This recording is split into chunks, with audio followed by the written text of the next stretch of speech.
Howdy! Some Spongebob episodes earn their place as classic, memorable episodes, but other episodes I just don't get the appeal of. Some of these I find dull, predictable, or they just outright annoy me, so I want to break down these popular, well-loved episodes and ask the question, how much of the love for these episodes is because they're quality programming, and how much of that love is just nostalgia? So let's check out the 10 most overrated Spongebob episodes. And just a reminder, if you do like these episodes, I totally get it. Many of them are renowned as classics, and they're popular for a reason, even if I can't see it. This is just my silly personal opinion. Feel free to tell me what you like about these episodes in the comments. Anyway, time's a wasting. Let's begin. Let's start with number 10. Joe Mama. Well, listen up, Joe. Jellyfish Jam. This is a pretty renowned episode, but honestly, I've never liked it at all. Except maybe that one song at the end. And it certainly has some naysayers, as this was one of the most recommended episodes by my community. It definitely gets a good rating on IMDb with 8.5 out of 10, with some incredibly positive reviews, such as the IMDb user Injury, who gave the episode a 10 out of 10. In their words, "This got me vibing, pure perfection. It was a pumping SB dance party." Irate Cartoons was also quite generous, giving it a 9 out of 10. Torgeret gave it a 10 out of 10. But I just don't get what people liked about Jellyfish Jam. I never found this episode particularly funny. It's more just noisy and annoying. Wait, I can turn it down. So little actually happens. A surprising amount of the episode is just SpongeBob or the jellyfish dancing with nothing else happening. In the story, SpongeBob takes a jellyfish home. They dance, and when SpongeBob wants the dancing to end, the jellyfish just keep going, leading to SpongeBob being kicked out of his own house and more of the stupid jellyfish joining the dance. The premise here is based on my absolute least favorite cartoon cliche. According to TV tropes, they call it the thing that would not leave. Basically, it's where a person's house is taken over by someone or something, and they just can't get rid of them. I think Mr. Leafy summed it up quite well. Even with season 1's old charm, this is just a bunch of jellyfish taking advantage of SpongeBob's generosity and destroying his house. Despite there being a few good jokes, it feels empty. Then I remembered what probably gives this episode its good reputation. The only good part I found was the awesome song in the last 50 seconds of the episode. And I gotta say, this song probably does raise it up an extra 1 out of 10 points for me, because it's really memorable, and I think it's pure early SpongeBob charm. But the last 50 seconds aside, I think Jellyfish Jam is very overrated. And what's 9 on our spongy list? The Sponge Who Could Fly, aka the Lost episode. Did you also feel a little underwhelmed by this episode? Patchy gives the ultimate build-up for this Lost episode. In fact, the build-up turns out to be far more interesting than the episode itself. Tom Kenny really sells his role here as Patchy. We start with Patchy giving us an extended clip show of all the great moments of SpongeBob's first seasons, and we get a little glimpse of Patchy's house and his neighborhood, which is a real treat as I'm a big Patchy fan. Oh, I'm really gonna dig this last episode. Dig it, get it out. Oh, boo, take notes from the master. This is how we pull off a truly bad joke. In my favorite part, Patchy almost abandons the SpongeBob fan club when he thinks he's been had. I'm gonna get rid of all my SpongeBob stuff. All of it. All of it. I swear, I'll never get tired of this guy. Anyway, it's hard to get across just how much Patchy hypes this episode. This is so exciting. Here it comes.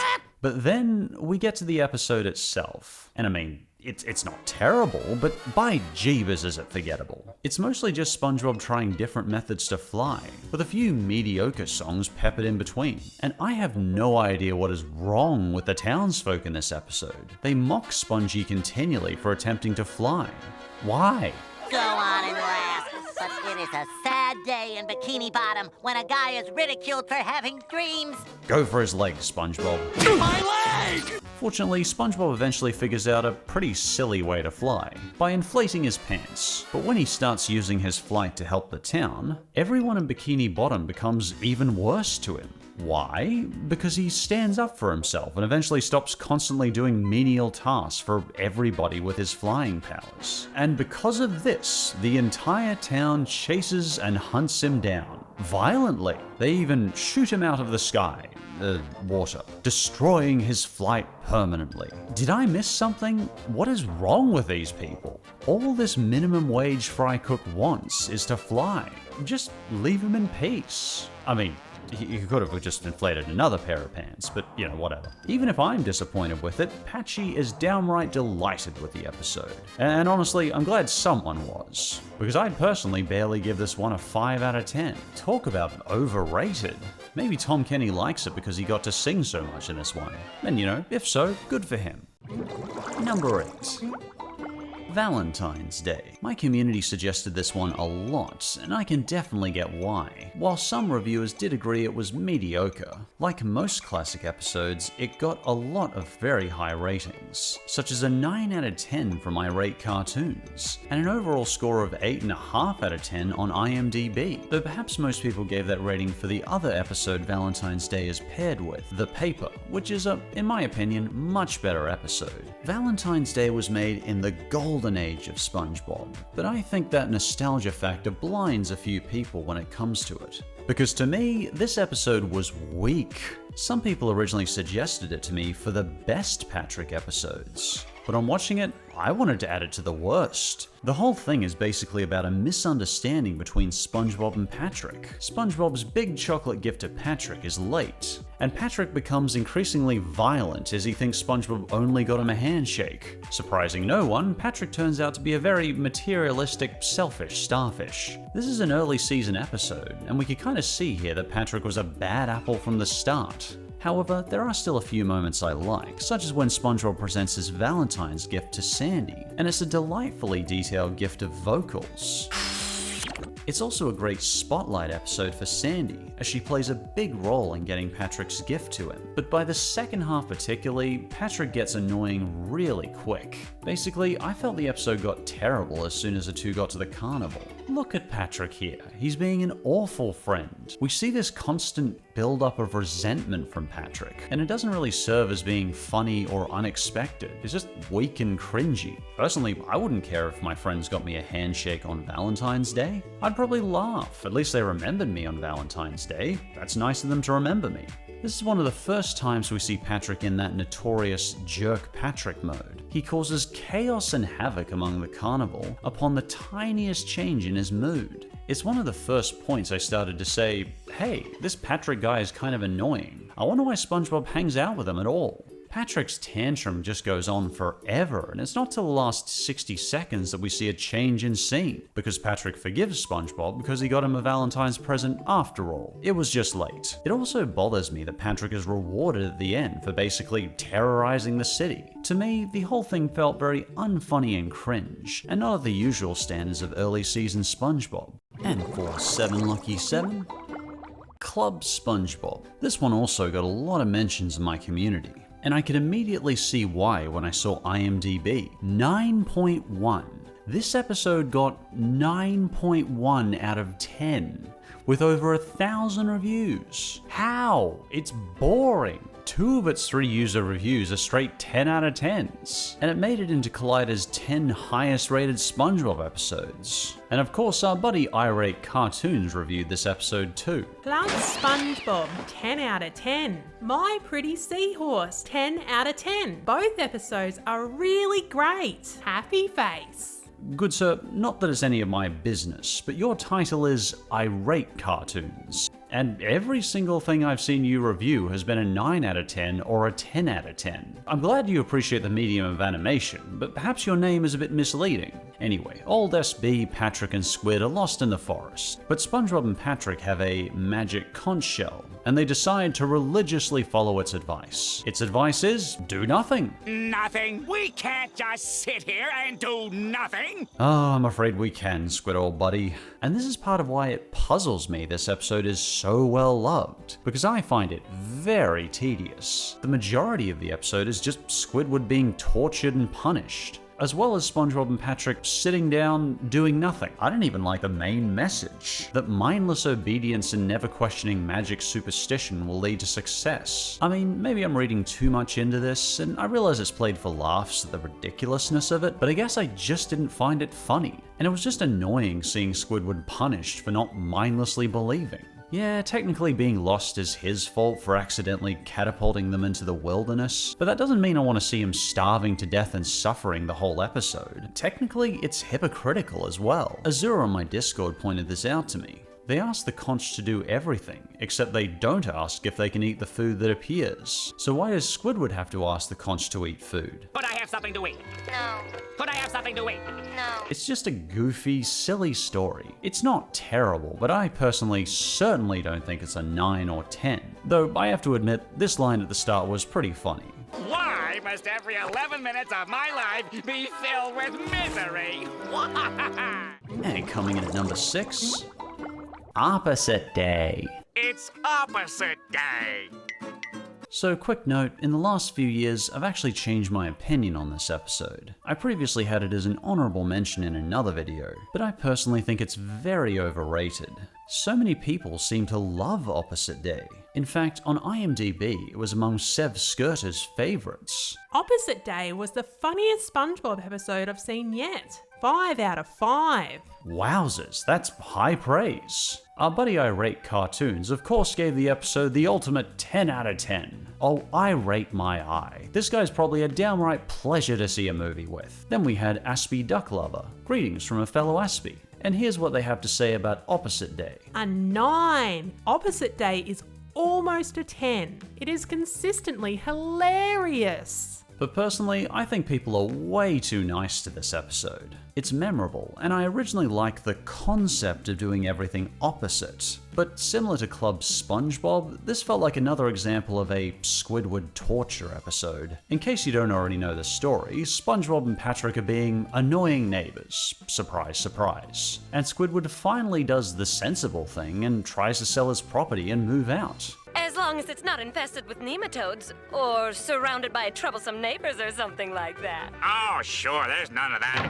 Did you say neighbors? To get them to quieten down long enough for him to actually have a chance to sell the house, he convinces Spongy and Patrick it's Opposite Day. As a kid, probably the part I disliked the most was watching SpongeBob screw up Squidward's desperate attempt to move. Squidward isn't hurting SpongeBob and Patrick here. All he did was tell him it's Opposite Day. He's just trying his very best to sell his house and move somewhere more peaceful. But unlike the Squidville episode where he chooses to come back, Squidward ends up trapped because his neighbors are too intrusive and horrible to even let him sell the house. I felt like SpongeBob and Patrick were almost malicious here. It's sad seeing the real estate agent's anger rising as Squidward loses all chance of selling his house. I mean, you know, he could always call another agent. I suspect if he still wants to move, given that it's been 15 years, that agent probably isn't even in the company anymore. But by the end of Opposite Day, all I felt was annoyance and sadness for Squidward. Though probably my favorite part is SpongeBob's imitation of Squidward. Seeing Tom Kenny impersonate any other character in the show always gets me smiling. Do I like playing the clarinet? I practice and practice all day long, but I never get any better. And coming in at number 5, the Snowball Effect. Goodness, this time we've got ourselves a 9 out of 10 over 1,000 IMDb ratings. This episode must be amazing. Well, to me, not so much. Though I mean, it's not an abysmal episode. I personally just felt it was monotonous and strange, and certainly not worth a 9 out of 10. I just didn't feel there was any imagination here. Very little happens beyond a snowball fight, and I felt there was barely any good jokes or quippy dialogue in it. I mean, there was a couple of clever lines when Squidward's trying to convince SpongeBob and Patrick to snowball fight. Can I be Mr. Krabs? No! Would you butt out? Hey, you can't talk to Mr. Krabs like that, Squidward. But apart from that, it's mostly just a snowball fight with Squidward getting annoyed until he finally relents and joins in.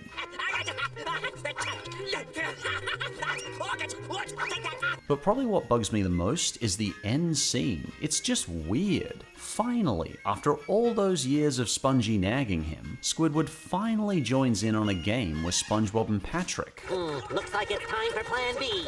What Plan B? Where was the Plan B? Honestly, I have no idea what happened here. Because in the next scene, SpongeBob and Patrick have ditched Squidward to just go inside, leaving him half mad in the freezing cold. Like, what the hell, SpongeBob? That's your plan B? It just feels like a jerk move. You've waited so long to have your friend Squidward join in on a game, and you just ditch him when he finally joins? It honestly feels like the writers realized they were running out of time and they just ended the episode with no plan B. What a weird letdown of an ending. I think a good contrast to this episode is Sandcastles in the Sand, which is still a very simple concept of a sandcastle competition. But that simple concept was turned into something so much more memorable and creative. Here, we have a similar concept, but with way less creativity and a lot more recycled, repeated animation. And there's just so much less happening. When it comes to the Snowball Effect, I never quite got the appeal. But if you did like it yourself, I'd be very curious to know why. Do you consider it a classic episode? What did you like about it? If you like, let me know in the comments. And for number 4, Muscle Bob Buff Pants. This is considered by some to be among the classic SpongeBob episodes, but I felt this was too simple even for a SpongeBob episode. How was it reviewed? Overall, pretty damn well. This one got about 8.3 on IMDb over 1,200 reviews. Tyler's review stood out to me in particular. Muscle Bob was great. I really like how they included him seeing the ad on TV. I want to be just like him. Yeah! 9 out of 10. But I can basically summarize a story for you in one sentence. SpongeBob pretends to be strong with fake muscle arms. That's it. Dude, you're ripped. He joins a competition later, but we know exactly what's going to happen. There's no clever twists on the way. I think the first 3 minutes of Muscle Bob are okay.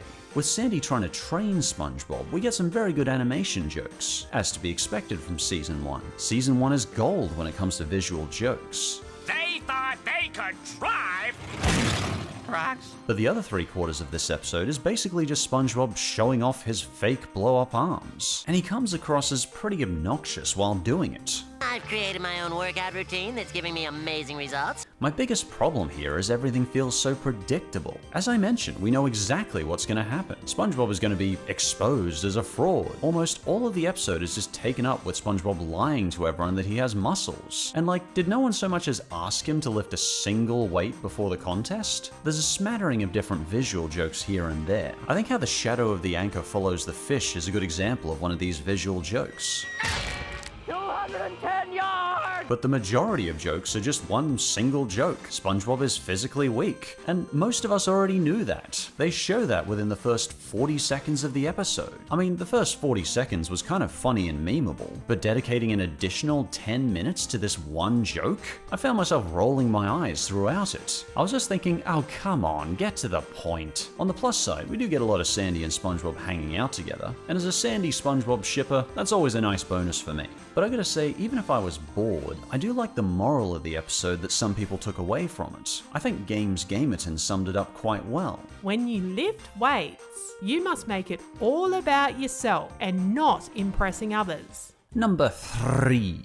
I'm your biggest fanatic. You know, sometimes I wonder if this website gives every season 1 to 3 SpongeBob episode an automatic 8 to 9 star rating, regardless of quality. Because once again, I just don't get the appeal here. This episode has one shtick and it clings to it for dear life. That shtick comes from the bully Kevin being a one-note jerk to SpongeBob, and SpongeBob blindly likes him anyway for some reason. I mean, all my life I wanted to be a jelly spotter, and now I'm out here with you guys with the nets and the jars and the jellyfish, and I'm with Kevin and Kevin's with me. That's about all we get. You see, Kevin is from the Jelly Spotters, and SpongeBob loves the Jelly Spotters. Kevin's quite famous in Bikini Bottom.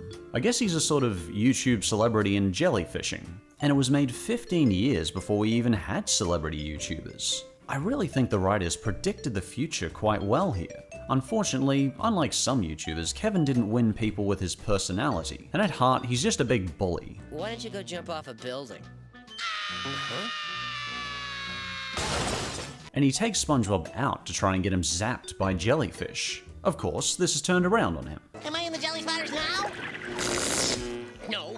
But I just didn't feel there was much beyond that. And honestly, the final joke I didn't even understand. SpongeBob produces a giant bubble pie to save the day from a giant jellyfish. And I'm like, what? Even by SpongeBob standards, what kind of random, incoherent nonsense is that? My main problem though is I found Kevin just too unlikable. I hope you didn't forget our nets. I don't give a rat's behind about him. Yet the episode's weirdly focused on this ugly pickle character we've never seen before and will hopefully never see again. But you know, there was two parts I do kinda like. And that's some of the jokes in the middle, with Kevin being stung in different bizarre ways. And the don't touch joke with Patrick at the start is pretty funny. Do I have to follow you all day? Apart from that though, I'd say this is a much weaker episode in the golden age of SpongeBob. However, I do think there's some value in the moral of this episode. I think the reviewer feminist Sandy Cheeks summed up the moral quite well. Sometimes the people we idolise are actually bad people. Don't let yourself be blind to it just because you like or admire them. It's natural to want to see only the best in people we like, but in the end, that does more harm than good. And I agree, so there at least is a good moral at the heart of this episode. And what do we have for number 2? Hello Bikini Bottom. Finally something from season 8. Shame is going in my overrated list. I do feel bad about calling this one overrated, as it has a lot of ambition and talent behind it. Some people really loved this episode, such as Thomas on Encyclopedia Spongebobia. This episode is really funny and the plot is good. This is my second favourite season 8 episode, behind It's a SpongeBob Christmas, and one of my favourite episodes from the post-movie era. Without a doubt, 10 out of 10. Happy face. It's really funny? The plot is good? Those are daring words for this episode, good sir, because I barely cracked a smile for this thing, and by the 13 billion year cosmos does it drag. Very rarely have I wished so much that a 22-minute special was a 5-minute short. To me, this episode felt like an uncomfortable retread of Atlantis SquarePantis. The special starts with us being introduced to Colonel Carper, who is your typical cliched, slimy manager type, and is among the most outright ugly SpongeBob characters I've ever seen. Something about this guy's design has always felt very flat and lifeless to me, despite his costume looking like it's meant to wow me. The story starts with an immediate long line of awkward sing-talking from the characters. Somehow, they're even less coherent than Atlantis SquarePantis songs. I think you should be on your way. Goodbye. Good luck. As well as this, the multiple songs go on way too long, and it feels like so much animation here just drags on in order to fill the gap. Thomas, good sir, not to question your taste, but help me understand, how is this episode really funny? Or even slightly comparable to a superior episode like A SpongeBob Christmas? This thing's like a knockout sleeping pill of dull. The dialogue feels like it has no effort either, it just sort of meanders along. This, for example, feels like the most gutless, empty joke I've heard in ages. Well, that wasn't a complete waste of time. Oh no, wait, it was. What do I like here though? Conceptually, I like seeing Squidward chase his dream of being a clarinet musician, and it's realistic that they start small scale, and it is nice to see the Spongy crew in a change of scenery. Shame a lot of that scenery is buses, dead grocery stores, and retirement homes. Some people give this episode extra points for its ending, and I guess it is a nice moral. But personally, I just found this ending song below average for Spongy standards. And before we get to number 1, just 2 quick honorable mentions. These are the ones that got a fair few mentions by the community, but didn't make this list. Pizza delivery. This one got so many recommendations for the list, but personally I like this episode too much to add it into an overrated list. Sure, maybe Squidward gets a bit too much credit for that scene of him standing up for SpongeBob, but there's plenty of creativity here, it's unpredictable, and it's just a fun joint romp with SpongeBob and Squidward. And they wouldn't do another delivery episode till season 12 in Random Land, so we don't get these kind of episodes too often, and personally I still enjoy Pizza Delivery even to this day. I can't wait to see the look on our customer's face. Band Geeks. Oh, this got so many mentions. But no way, I'm not adding this one to the overrated list. Even if it's a little overhyped and I don't laugh at all of the jokes, Band Geeks has brought people too much happiness for me to add it to this overrated list. It's not just about the writing and the jokes, it's also about how it makes people feel. But I definitely do understand if you're someone who thinks this is a bit overplayed. There's certainly plenty of love for this episode, and I think that's fine. Anyway, with those two said, on to number 1. And coming in at number 1, I have to go now. My head just hit the ceiling. Jellyfishing. Now, I don't blame this one for being subpar. It's only the 6th episode in the first season. But come on, 8.4 out of 10 on IMDb? With multiple 9 and 10 out of 10 reviews? And holy cow, is it bad. In my own SpongeBob books, Jellyfishing easily falls into offensively bad. I also believe this may be the very first Squidward torture episode. It's definitely the first case of that notorious SpongeBob sandbagging. In this case, Squidward's horribly injured and disabled in a weirdly prolonged and uncomfortable crashing scene. He comes home bandaged and in a wheelchair, unable to move and just hoping for peace. But of course, SpongeBob and Patrick have other plans, which of course means more Squidward torture. And this prolonged suffering is made worse by the fact that Squidward spends the entire episode completely helpless. I don't like to overuse the word torture as it's a very powerful word, but I just don't know how else to describe this. Squidward can't say or defend himself because he can't move. He's in an electric wheelchair. SpongeBob and Patrick are continually assaulting this disabled person. I don't like to put it that way because it sounds horrible, but how else do you see this episode? How does Jellyfishing not get more attention for being outright terrible? The other problem I have here is that every joke can be seen from a mile off. Patrick prepares boiling hot soup? No doubt, every single boiling drop is going to be spilled on a gagged, bandaged, disabled Squidward. And it all just looks painful and gross. Firmly grasp it! Ugh, that's just sadistic, not funny. Remind me again, how? How did this episode get 9s out of 10? On a side note, I think this spilled soup joke works better in the camping episode.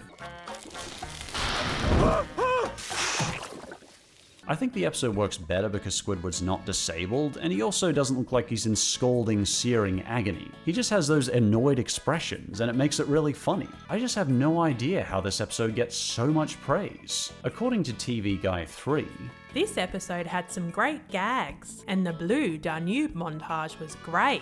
9 out of 10. 9 out of 10. How? There was also a review by Veery Girl. I like SpongeBob and I think it's very charming, and this is one of the best episodes of season 1. 9 out of 10. Yay! Sir and madam, are we watching the same episode here? Because what I just saw was 11 minutes of Squidward being abused with dragging, drawn-out jokes. And Tom Kenny, sir, you are among, if not my absolute favorite voice actor. But I appreciate you never attempting to raise your voice this high ever again.